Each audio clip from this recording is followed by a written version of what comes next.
Welcome to intellectuals Avenue. आज हम एक आयरिश पोइट यानी विलियम बटलर येट्स की जो पोइम पढ़ने जा रहे हैं उसका टॉपिक है लीडा एंड द स्वैन। सबसे पहले हम आते हैं इस पोइम के टाइटल की जानिब। लीडा एक लड़की का नाम है जो कि प्रिंसेस थी यानी शहज़ादी थी और ये किंग थेस्टियस की बेटी थी। इसके हस्बैंड का नाम टेंडेरियस था। इसके ब्रक्स स्वैन हंस को कहते हैं जो कि एक परिंदे का नाम है। ग्रीक माइथोलॉजी में एक गॉड है जिसका नाम जियस है। जियस गॉड ने जब इस लड़की यानी लीडा को स्विमिंग करते हुए देखा तो वो इस पर आशिक हो गया और वो स्वैन यानी एक हंस परिंदे के रूप में इसके पास आया और उसने इसका रेप किया। जब उसने इस लड़की यानी लीडा प्रिंसेस का रेप किया तो उसमें से एक बेटी और एक बेटा पैदा हुए। बेटी का नाम हेलन था। ये वही हेलन है जिसकी वजह से ट्रोजन वार यानी ट्रॉय की वार हुई थी। ये बहुत ही खूबसूरत थी और इसके बाद उसी रात वो अपने हस्बैंड के साथ भी सोई थी जिसका नाम टेंडेरियस था। उसमें से भी एक बेटी और एक बेटा पैदा हुए। उस बेटी का नाम था क्लाइटेमनेस्ट्रा। क्लाइटेमनेस्ट्रा जो है उसने अपने हस्बैंड का मर्डर किया था। हेलन के लिए जो वॉर ऑफ ट्रॉय हुई थी उसका जिक्र भी बाद इस पोएम में आएगा और इसके साथ साथ क्लाइटेमनेस्ट्रा ने जो अपने हस्बैंड को मर्डर किया था उसका जिक्र भी इस पोएम के टेक्स्ट में आएगा। ये पोएम बेसिकली एक पेट्रार्चन सोनेट है यानी इसमें एक ऑक्टेव है यानी 8 लाइंस पर कंसिस्टेंट स्टैंजा है और एक सेस्टेट है यानी 6 लाइंस पर कंसिस्टेंट स्टैंजा है। एक ऑक्टेव है और एक सेस्टेट है। इन दो स्टैंजास की स्ट्रेंथ को अगर टोटल किया जाए तो इस पोएम की टोटल लाइंस की स्ट्रेंथ बनती है 14। इस तरह से ये एक पेट्रार्चन सोनेट है। इस पोएम का बेसिक इंट्रोडक्शन देखने के बाद अब हम आते हैं इस पोएम की ग्लॉसरी, ट्रांसलेशन, एक्सप्लेनेशन और इसके साथ साथ इस पोएम में यूज़ होने वाली तमाम फिगर्स ऑफ स्पीच की जानिब। पोइट कहता है अ सडन ब्लो, एक अचानक ज़रब लगी, एक अचानक से धमाका सा हुआ, एक शोर बपा हुआ। द ग्रेट विंग्स, वो अजीम पर यानी जो जियस देवता था, जो ग्रीक गॉड था, वो अपने अजीम परों के साथ हंस के रूप में, उस स्वैन परिंदे के रूप में बीटिंग स्टिल यानी उस अपने पर फड़फड़ाते हुए परों के साथ आ गया। यानी उसके पर जो थे वो बज रहे थे, फड़फड़ा रहे थे और उससे एक आवाज़ पैदा हो रही थी। उन फड़फड़ाते हुए बजते हुए परों के साथ अचानक आया और उसके आने से एक शोर पैदा हुआ, एक ज़रब लगी, एक धमाका सा हुआ। अबव द स्ट्रैगरिंग गर्ल, स्ट्रैगरिंग यानी लड़खड़ाती हुई, गर्ल लड़की। इस लड़की से मुराद, गर्ल से मुराद यहाँ लीडा है। उस लीडा पर वो सवार हो गया, उस पर वो गालिब आ गया अपने फड़फड़ाते हुए परों के साथ। ये अचानक इतनी जल्दी हुआ कि उस लड़की को समझ भी ना आई कि क्या हो रहा है और वो लड़खड़ा गई। हर थाइज़, उस लीडा के जो थाइज़ थे यानी जो उसके रान थे, कैरेस्ट, उस पर उसने प्यार से अपने पर फेरने शुरू कर दिए। बाय द डार्क वेब्स, यानी उसके जो तारीक पर थे उसने, उस जियस गार्ड ने अपने तारीक परों को लीडा के थाइस पर प्यार से फेरना शुरू कर दिया। हर नेप, और जो लीडा की गर्दन का पिछला हिस्सा था, काट इन हिज बिल, उसने उसे अपनी चूंच में दबोच लिया।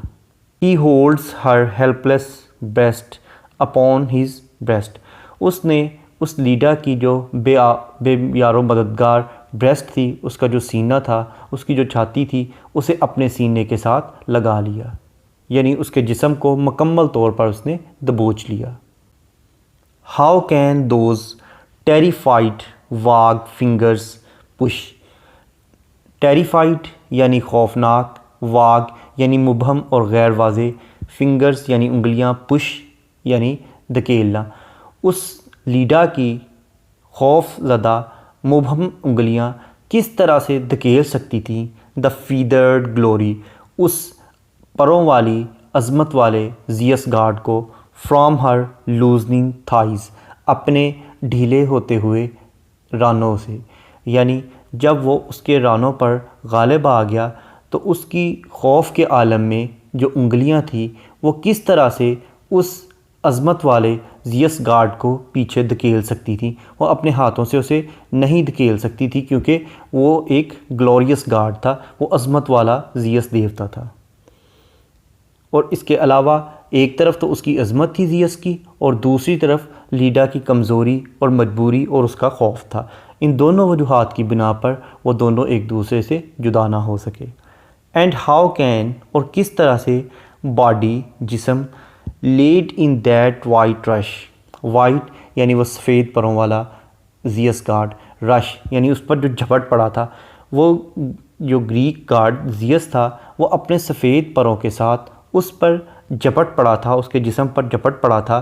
But feel the strange heart beating where it lies, उसके अजनबी दिल की जो धड़कन थी उसमें जो एहसासात पैदा हो रहे थे, उन एहसासात के ज़रिए असर वो कोई फ़ैसला करने से कासर थी।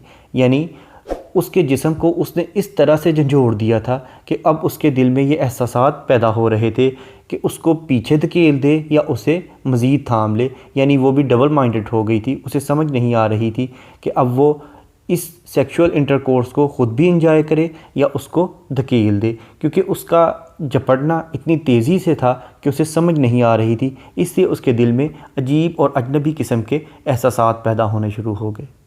आ शडर, एक कपकपाहट, एक कपकपी। इन द लॉइन, लॉइन कहते हैं लेग्स के दरमियान वाला हिस्सा यानी कूल्हे वगैरह, private organs of body.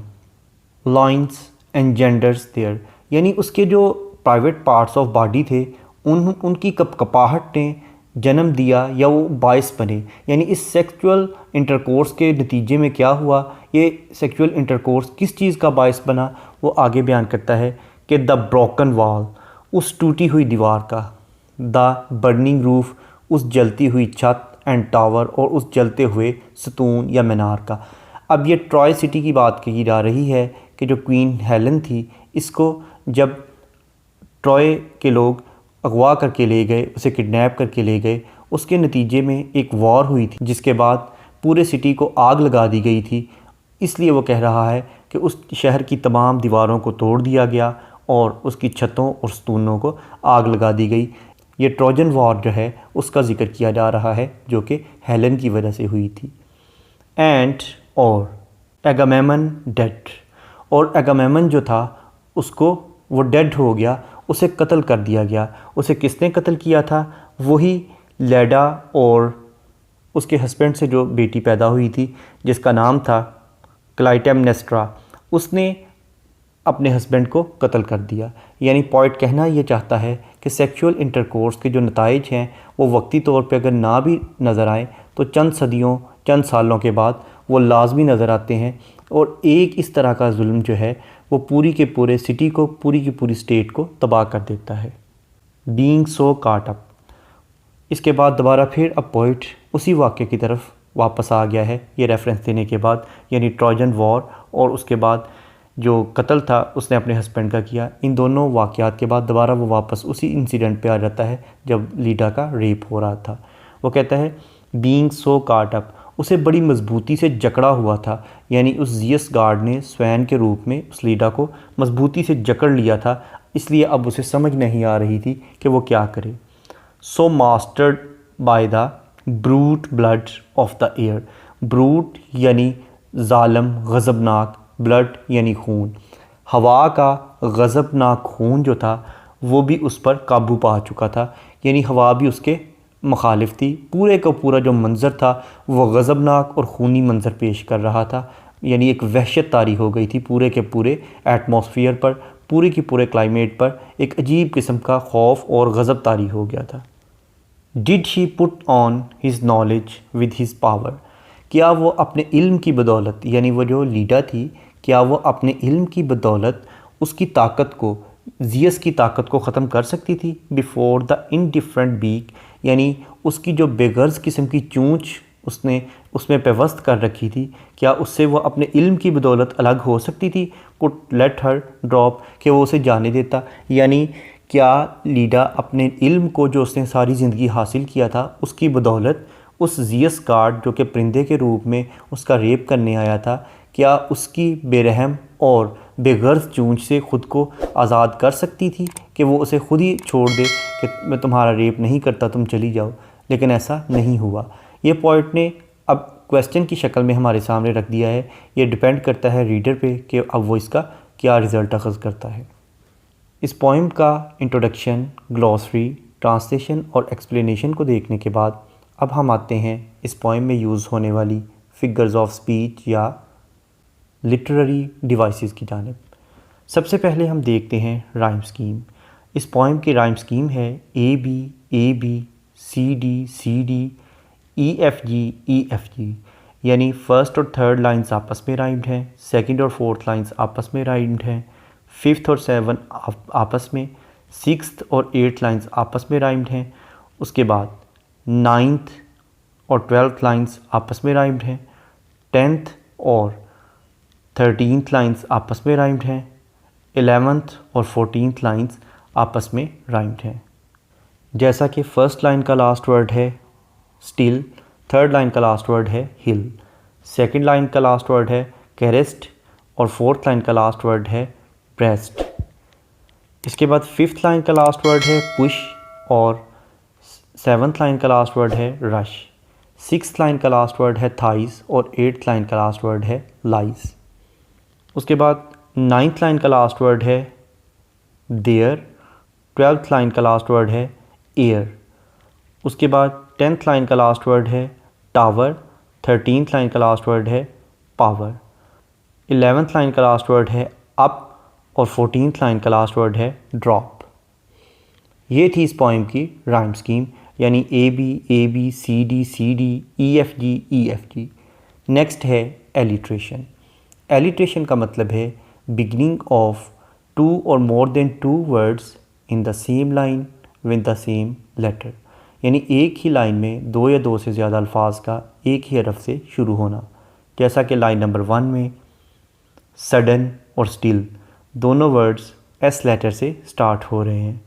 Again line number 1 में ही ब्लो बीटिंग, लाइन नंबर 3 में बाय बिल, लाइन नंबर 4 में ही होल्ड्स हर हेल्पलेस हिज, लाइन नंबर 6 में फीदर्ड फ्रॉम, लाइन नंबर 8 में बट बीटिंग, लाइन नंबर 10 में ब्रोकन बर्निंग, लाइन नंबर 12 में brute blood, line number 13 में put power, line number 14 में before beak.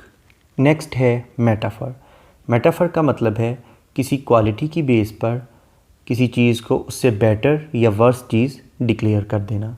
जैसा कि लाइन नंबर 1 में वो कहता है अ सडन ब्लो, एक अचानक धमाका सा हुआ, the great wings beating still, और वो अजीम पर फड़फड़ाते हुए आ गए। अब वो ग्रेट विंग्स से मुराद क्या है? वो जियस गार्ड है जिसको उसने ग्रेट विंग्स कहा है। उसके बाद लाइन नंबर 2 में वो कहता है अबाव द स्टैगरिंग गर्ल हट थाइज कैरिस्ट। अब स्टैगरिंग गर्ल यानी लड़खड़ाती हुई लड़की, इससे मुराद लीडा है। लीडा के लिए उसने स्टैगरिंग गर्ल का वर्ड यूज़ किया है। इसके बाद लाइन नंबर 6 में वो कहता है the feathered glory from her loosing thighs, यानी वो परों वाली अज़मत। अब वो परों वाली अज़मत से क्या मुराद है? ये अगेन जियस गार्ड के लिए उसने ये मेटाफर यूज़ किया है। नेक्स्ट है पर्सोनिफिकेशन। पर्सोनिफिकेशन का मतलब है to give human traits to the non living things, यानी इंसान की खसूसियात बेजान चीज़ों को अता करना। जैसा कि लाइन नंबर 4 में वो कहता है ही होल्ड्स हर helpless breast upon his breast, उसने उसकी बेमदद छाती को अपने सीने से लगा लिया। अब हेल्पलेस यानी बेमदद होना ये एक ह्यूमन ट्रेट है जो कि उसने हेलन की ब्रेस्ट के लिए यूज़ किया है। नेक्स्ट है हाइपरबॉल। हाइपरबॉल का मतलब है किसी चीज़ को अप्रिशिएट करने के लिए बहुत ज़्यादा एग्जैजरेट करना, यानी तारीफ़ करने के लिए बहुत ज़्यादा मुबालगा आराई से काम लेना। जैसा कि लाइन नंबर 14 में वो कहता है so master by the brute blood of the air, यानी जो खूनी और जो गज़बनाक हवा थी उसने भी उस पर गलबा पा लिया, यानी पूरे का पूरा माहौल उस पर गालिब आ गया था। उसके बाद है ओनोमेटोपिया। ओनोमेटोपिया का मतलब है ऐसे वर्ड्स जो कि हमारी सेंस ऑफ हेयरिंग को अपील करते हों। जैसा कि लाइन नंबर 1 में ही वो कह देता है कि a sudden blow the great wings beating still, यानी वो जो पर थे वो बड़ी तेज़ी से फड़फड़ाते हुए आ रहे थे, यानी वो जियस जो था अपने परों को फड़फड़ाता हुआ आ रहा था, तो उससे एक साउंड पैदा हो रही थी। नेक्स्ट है एंजैममेंट। एंजैममेंट का मतलब है कि अगर एक लाइन को पढ़ने के बाद हमें उसकी प्रॉपर अंडरस्टैंडिंग डेवलप ना हो, बल्कि उसके लिए नेक्स्ट लाइन की सपोर्ट की ज़रूरत हो, तो ऐसी लाइन को हम रन ऑन लाइन कहते हैं और इस टेक्निक को एंजैममेंट कहा जाता है। जबकि इसके ब्रक्स ऐसी लाइन जो कि प्रॉपर अंडरस्टैंडिंग दे, उसे हम एंड स्टॉप लाइन कहते हैं। जैसा कि लाइन नंबर 1 में अब उसने कहा है कि a sudden blow the great wings beating still, यानी एक अचानक धमाका हुआ और अजीम पर फड़फड़ाते हुए। अब उन्होंने क्या किया, वो नेक्स्ट लाइन यानी लाइन नंबर 2 में कहता है अबाव द स्टैगरिंग गर्ल, यानी उस लड़खड़ाती हुई लड़की पर गालिब आ गए। उसके बाद लाइन नंबर 5 को अगर हम देखें तो उसमें वो कहता है how can those terrified vague fingers push, यानी वो खौफ ज़दा मुबहम सी उंगलियां कैसे धकेल सकती थी, किस चीज़ को, the feathered glory from her loosing, यानी अपने ढीले होते हुए रानों से उस अजीम अजमत वाले परों वाले जियस को कैसे दूर धकेल सकती थी। उसके बाद लाइन नंबर 9 को अगर हम देखें तो ये भी एक रन ऑन लाइन है जिसमें वो कहता है a shudder in the lines engendered there, यानी उसके जो प्राइवेट पार्ट्स ऑफ बॉडी थे, प्राइवेट ऑर्गन्स थे, उसमें एक कपकपी तारी हो गई और उसका नतीजा क्या निकला, वो किस चीज़ का बायस बना ये अमल, वो नेक्स्ट लाइन यानी लाइन नंबर 10 में कहता है the broken wall the burning roof and tower, यानी इससे दीवारें टूट गईं और छत और सतून जलकर राख हो गए। नेक्स्ट है सिनेक्टिकी। सिनेक्टिकी का मतलब है कि अगर किसी चीज़ को बयान करने के लिए उसका मुकम्मल जिक्र ना किया जाए, बल्कि उसके छोटे से ऑर्गन या छोटे से पार्ट का जिक्र कर दिया जाए, लेकिन उससे मुराद उसकी पूरी जिस्म या पूरी बॉडी को लिया जाए, तो इसे हम सिनेक्टिकी कहते हैं। फॉर एग्ज़ाम्पल, जैसा कि इसने लाइन नंबर 2 से लेकर 4 तक ये कहा है कि above the staggering girl her thighs caressed by the dark webs, यानी वो जो जियस गार्ड था वो अपने तारीक चूंच के साथ उसके थाइज़ को मसल रहा था, उसके थाइज़ पर अपने परों को फेर रहा था। अब लफ्ज़ उसने थाई का बोला है, लेकिन इससे मुराद लीडा की होल बॉडी है, उसके पूरा जिस्म है। हर नेप काट in his bill he holds her helpless breast upon his breast, यानी उसने कहा है कि उसने अपना सीना उसकी बेरहम छाती पर रख दिया, यानी हालांकि उसने अपना पूरा जिस्म जो था उसके जिस्म पर रखा था, लेकिन उसने सिर्फ़ और सिर्फ ब्रेस्ट का जिक्र किया है, लेकिन इस ब्रेस्ट से मुराद उसकी पूरी बॉडी है। तो यहाँ पर पोइट ने सिनेक्टिकी का यूज़ किया है। उसके बाद लाइन नंबर 10 को अगर हम देखें तो उसमें वो कहता है the broken wall the burning roof and tower, यानी जब वो उस शहर की तबाही का जिक्र करता है, ट्रॉय की तबाही का जिक्र करता है, तो सिर्फ़ उसने दीवारों के टूटने, छतों और टावर्स के जलने का जिक्र किया है, हालांकि इससे मुराद है कि पूरे का पूरा शहर जल गया था और उसकी तमाम बिल्डिंग्स जो थी वो टूट फूट का शिकार हो गई थी। नेक्स्ट है फोरशैडोइंग। फोरशैडोइंग का मतलब है कि इब्तिदा में एक ऐसा सेंटेंस या एक फ्रेज़ बोल दिया जाता है, आने वाला पूरे का पूरा जो आर्ट ऑफ लिटरेचर होता है वो उसी को एक्सप्लेन करता है। जैसा कि इस पोइम के फर्स्ट स्टेंजा में उसने कह दिया था कि लीडा और स्वैन जो थे उनके रेप का जिक्र किया है, और आगे पूरी की पूरी पोइम जो है वो उसी रेप का जो सीन था उसको इलेबोरेट करती है। तो ये एक फोरशैडोइंग है जो कि पोइट ने यूज़ की है। नेक्स्ट है एलुजन। एलुजन का मतलब है हवाला। अगर हम इस पोइम की लाइन नंबर 10 और 11 को देखें तो उसमें वो कहता है the broken wall the burning roof and tower, यानी उस शहर की तबाही का जिक्र करता है कि उसकी दीवारें टूट गई थीं और छतें और स्तून जलकर राख हो गए थे। ये ट्रॉय का जिक्र करता है, यानी हेलन की वजह से जो उस शहर को आग लगा दी गई थी उसका जिक्र करता है। तो ये एक एलुजन है। उसके बाद लाइन नंबर 11 में वो कहता है एंड एगमेमनॉन डेड, और जो एगमेमनॉन था उसको कत्ल कर दिया गया, यानी उसकी बीवी ने हेलन की जो दूसरी सिस्टर थी जो कि लीडा के अपने हस्बैंड से पैदा हुई थी, उसने अपने हस्बैंड को कत्ल कर दिया था। तो ये भी एक एलुजन है। उसके बाद है रिटोरिक क्वेश्चन। रिटोरिक क्वेश्चंस ऐसे क्वेश्चंस होते हैं जिसका आंसर तो पोइट को मालूम होता है, लेकिन वो रीडर पर उसका आंसर छोड़ देता है कि वो इसका क्या नतीजा अखज़ करता है, उसका क्या मतलब लेता है। जैसा कि लाइन नंबर 5 और 6 में वो कहता है how can those terrified vague fingers push the feathered glory from her loosening thighs, यानी जो वो लीडा थी वो अपने ढीले होते हुए रानों पर से उस अज़मत वाले परों वाले ज़ियस को कैसे धकेल सकती थी, कैसे दूर कर सकती थी, जबकि उसकी अपनी जो उंगलियां थी वो खौफ के आलम में मुबहम और गैर वाज़े तौर पर कपकपा रही थी। उसके बाद लाइन नंबर 7 और 8 को अगर हम देखें तो उसमें वो कहता है and how can body laid in that white rush but feel the strange heart beating where it lies, यानी जब उसका रेप हो रहा था तो जो लीडा थी उस सफ़ेद परों वाला जो स्वैन था यानी ज़ियस गार्ड था उसके जिस्म को अपने से कैसे अलग कर सकती थी, जबकि अब उसके अपने दिल में भी अजनबी किस्म के एहसासात पैदा होना शुरू हो गए थे कि क्या वो उसके साथ लेटी रहे या उसे अपने आप से अलग कर दे। उसके बाद लाइन नंबर 13 और 14 को अगर हम देखें तो उसमें वो कहता है did she put on his knowledge with his power before the indifferent beak could let her drop, क्या लीडा अपने इल्म की रोशनी में, अपने इल्म के बदौलत उस ज़ियस गार्ड को अपने से दूर कर सकती थी, उसकी जो बेगर्ज किस्म की चूंच थी क्या उसको अपने से अलग कर सकती थी, और क्या ऐसा कर सकती थी कि जो ज़ियस था वो ख़ुद ही इसको छोड़ देता और इसे जाने देता। नेक्स्ट है इमेजरी।